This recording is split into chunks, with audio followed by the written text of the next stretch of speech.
ಓಂ ಶ್ರೀ ಗುರುಭ್ಯೋ ನಮಃ. ಶ್ರೀಮದ್ ಭಗವದ್ಗೀತಾ 6ನೇ ಅಧ್ಯಾಯ 28ನೆಯ ಶ್ಲೋಕ. ಯುಂಜನ್ನೇವಂ ಸದಾತ್ಮಾನಂ ಯೋಗಿ ವಿಗತ ಕಲ್ಮಷಃ ಸುಖೇನ ಬ್ರಹ್ಮ ಸಂಸ್ಪರ್ಶ್ಯಂ ಅತ್ಯಂತಂ ಸುಖಮಸ್ನುತೆ. The sinless yogi thus uniting his self constantly with God easily enjoy the eternal bliss of oneness with Brahma.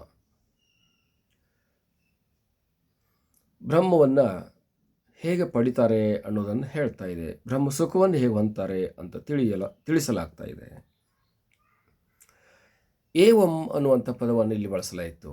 ಏನಂತಂದರೆ, ಹಿಂದೆ ಹೇಳಿಕೊಂಡು ಬಂದಿರತಕ್ಕಂಥ 4 ಶ್ಲೋಕಗಳ ಅರ್ಥ ಏನಿದೆಯೋ ಆ ರೀತಿಯಲ್ಲಿ ಅಲ್ಲಿ ಹೇಳಿರ್ತಕ್ಕಂಥ ಕ್ರಮದಲ್ಲಿ ಯಾರು ಯೋಗಾಭ್ಯಾಸವನ್ನು ಮಾಡ್ತಾರೋ ಅವರು ಅತ್ಯಂತ ಸುಖವನ್ನು ಹೊಂದುತ್ತಾರೆ. ಎಂಥ ಸುಖವನ್ನು ಹೊಂದ್ತಾರ ಅಂತಂದ್ರೆ, ವಿಗತ ಕಲ್ಮಷಃ, ಕಲ್ಮಷರಹಿತವಾಗಿರ್ತಕ್ಕಂಥ ಸುಖವನ್ನು ಹೊಂದುತ್ತಾರೆ, ದೋಷರಹಿತವಾಗಿರ್ತಕ್ಕಂಥ ಸುಖವನ್ನು ಹೊಂದುತ್ತಾರೆ. ಬ್ರಹ್ಮ ಸಂಸ್ಪರ್ಶ್ಯಂ, ಬ್ರಹ್ಮವನ್ನು ಹೋಗಿ ತಲುಪುತ್ತಾರೆ, ಬ್ರಹ್ಮ ಸುಖದಲ್ಲಿ ಇರುತ್ತಾರೆ, ಅವರು ಬ್ರಹ್ಮ ಸುಖಿಗಳಾಗುತ್ತಾರೆ. ಸುಖೇನ ಬ್ರಹ್ಮ ಸಂಸ್ಪರ್ಶ್ಯಂ, ಸುಖದಿಂದ ಅವರು ಬ್ರಹ್ಮ ಸುಖದಲ್ಲಿ ಇರುತ್ತಾರೆ, ಬ್ರಹ್ಮವನ್ನು ಆನಂದಿಸುತ್ತಾರೆ, ಬ್ರಹ್ಮವನ್ನು ಪಡೆಯುತ್ತಾರೆ, ಬ್ರಹ್ಮವನ್ನು ಹೊಂದುತ್ತಾರೆ, ಬ್ರಹ್ಮವಾಗಿಯೇ ಇರುತ್ತಾರೆ ಎಂದು ಅರ್ಥ. ಹಾಗಾಗಿ ಯುಂಜನ್ನೇವಂ, ಈಗ ಹೇಳಿಕೊಂಡು ಬಂದಿರುವಂಥ ಏನು ಒಂದೊಂದು ಕ್ರಮ ಇದೆಯಲ್ಲ, ಹಿಂದೆ 10 ಶ್ಲೋಕಗಳನ್ನು ಹೇಳಿಕೊಂಡು ಬಂದಿದೆ. ಆ ಹೇಳಿಕೊಂಡು ಬಂದಿರತಕ್ಕಂಥ ಆ ಕ್ರಮದಲ್ಲಿ ಸದಾ ಆತ್ಮಾನಂ, ಸತತವಾಗಿ ಆತ್ಮಾನಂ, ಆತ್ಮಸುಖದಲ್ಲಿ ಚಿಂತನೆ ಮಾಡ್ತಕ್ಕಂಥದ್ದು, ಚಿಂತನಾಮಗ್ನವಾಗಿರುವಂಥದ್ದು, ಚಿಂತನಾಶೀಲವಾಗಿರುವಂಥದ್ದು. ಆ ಪ್ರಕಾರದಲ್ಲಿ ಅವರು ಇದ್ದದ್ದೇ ಆದರೆ ಖಂಡಿತವಾಗಿಯೂ ಕೂಡ ಅವರು ನಿತ್ಯ ನಿರಂತರವಾಗಿ ಆತ್ಮಸುಖವನ್ನು ಹೊಂದುತ್ತಾರೆ. ಒಮ್ಮೆ ಆ ಆತ್ಮಸುಖವನ್ನು ಅನುಭವಿಸಿದ್ದಾದ ಮೇಲೆ ಅವರು ಮತ್ತೊಂದು ಸುಖವನ್ನು ಅನುಭವಿಸಬೇಕು, ಇನ್ನೊಂದು ಪಡೆಯಬೇಕು ಅನ್ನುವಂಥ ಅವಶ್ಯಕತೆ ಅವರಿಗಿರೋದಿಲ್ಲ. ನಿತ್ಯ ಸುಖಿಗಳಾಗಿರುತ್ತಾರೆ ಅನ್ನುವಂಥ ಅಭಿಪ್ರಾಯ.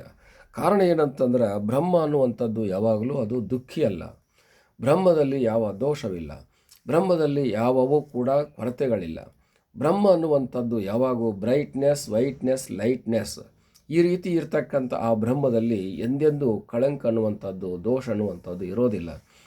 ಹೇಗೆ ಸೂರ್ಯಪ್ರಕಾಶ ಅನ್ನುವಂಥದ್ದು ಶುಭ್ರವಾಗಿಯೂ ಮತ್ತು ಅದು ಬಿಳಿಯದಾಗಿಯೂ ನಮಗೆ ಕಂಡುಬರುತ್ತದೆಯೋ, ಹಾಗೆಯೇ ಇಲ್ಲಿ ಇರತಕ್ಕಂಥ ಬ್ರಹ್ಮ ತೇಜಸ್ಸು ಕೂಡ ಅದರಲ್ಲಿ ಶುಭ್ರತ್ವ ಇದೆ, ಮಧುರತ್ವ ಇದೆ.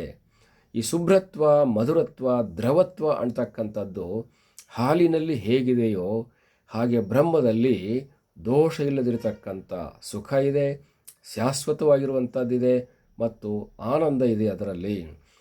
ಈ ರೀತಿ ಇರುವಂಥ ಆ ಬ್ರಹ್ಮ ಸುಖವನ್ನು ಈತನು ಹೊಂದುತ್ತಾನೆ. ಅದಕ್ಕೆ ಅತ್ಯಂತಂ ಸುಖಂ ಅಸ್ನುತೆ, ಅತ್ಯಂತವಾಗಿರ್ತಕ್ಕಂಥ ಸುಖವನ್ನು ಹೊಂದುತ್ತಾನೆ.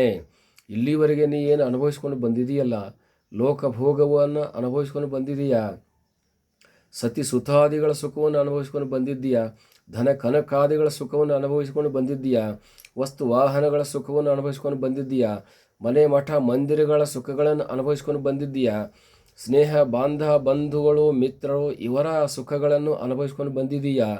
ಇಲ್ಲೇನೇನು ನೀವು ಸುಖವನ್ನು ಅನುಭವಿಸ್ಕೊಂಡು ಬಂದಿದೆಯೋ ಇವೆಲ್ಲವೂ ಕೂಡ ನ್ಯೂನತೆಯನ್ನು ಹೊಂದಿರತಕ್ಕಂಥ ಸುಖಗಳು, ಇವೆಲ್ಲವೂ ಕೊರತೆಯನ್ನು ಹೊಂದಿರತಕ್ಕಂಥ ಸುಖಗಳು. ಇವು ಅತ್ಯಂತ ಸುಖ ಅಂತ ಹೇಳಿಕೊಳ್ಳೋದಿಲ್ಲ. ಯಾಕೆ ಕೊರತೆಯನ್ನು ಹೊಂದಿದಾವ ಇವು ಅಂತಂದರೆ, ಇವುಗಳಿಗೆ ಶಾಶ್ವತವಾಗಿರ್ತಕ್ಕಂಥ ಆಧಾರವಿಲ್ಲ, ಇವುಗಳಲ್ಲಿ ಪರಿಪೂರ್ಣವಾಗಿರ್ತಕ್ಕಂಥ ವ್ಯಾಪ್ತಿ ಇಲ್ಲ. ಇವು ಯಾವಾಗಲೂ ಕೂಡ ದುಃಖದಾಯಕ ಮತ್ತು ಕಡಿಮೆಯನ್ನು ಹೊಂದಿರತಕ್ಕಂಥ ಗುಣಗಳನ್ನು ಹೊಂದಿದಾವ. ಆದ್ದರಿಂದ ಅನುಭವಿಸುವಾಗ ಮಾತ್ರ ಇವು ಚಂದ ಅನ್ನಿಸ್ತಾವ, ಸುಖ ಅನ್ನಿಸ್ತಾವ, ಸಂತೋಷ ಕೊಡ್ತಾವ. ಅನುಭವಿಸಿಬಿಟ್ಟಾದ ಮೇಲೆ ಬಹಳಷ್ಟು ಬಾರಿ ಇವು ದುಃಖವನ್ನು ಕೊಡುವಂಥವುಗಳಾಗಿವೆ. ಆದ್ದರಿಂದ ಈ ಸುಖಗಳೆಲ್ಲವೂ ಕೂಡ ಅತ್ಯಂತ ಸುಖ ಅಂತ ಹೇಳಕ್ಕೆ ಬರೋದಿಲ್ಲ.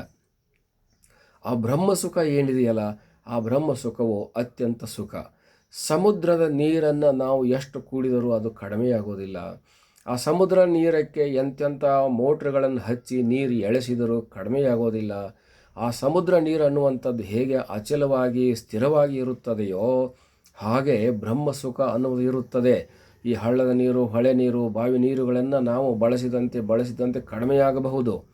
ಸಮುದ್ರ ನೀರು ಕಡಿಮೆಯಾಗೋದಿಲ್ವಲ್ಲ, ಹಾಗೆ ಈ ಸುಖಗಳು ಅನುಭವಿಸಿದಂಗೆ ಕಡಿಮೆಯಾಗ್ತವ, ದುಃಖದಾಯಕ ಆಗ್ತವ. ಬ್ರಹ್ಮ ಸುಖ ಸಮುದ್ರದ ನೀರಿನಂತೆ ಅತ್ಯಂತ ಶಾಶ್ವತವಾಗಿ ಯಾವಾಗಲೂ ಕೂಡ ತುಂಬಿಕೊಂಡಿರುವಂಥದ್ದು, ಕಡಿಮೆಯಾಗದಿರುವಂಥದ್ದು ಬ್ರಹ್ಮ ಸುಖ. ಅಂಥ ಸುಖವನ್ನು ಅತ್ಯಂತ ಸುಖ ಅಂತ ಹೇಳಲಾಗಿದೆ. ಹರಿ ಓಂ ತತ್ಸತ್.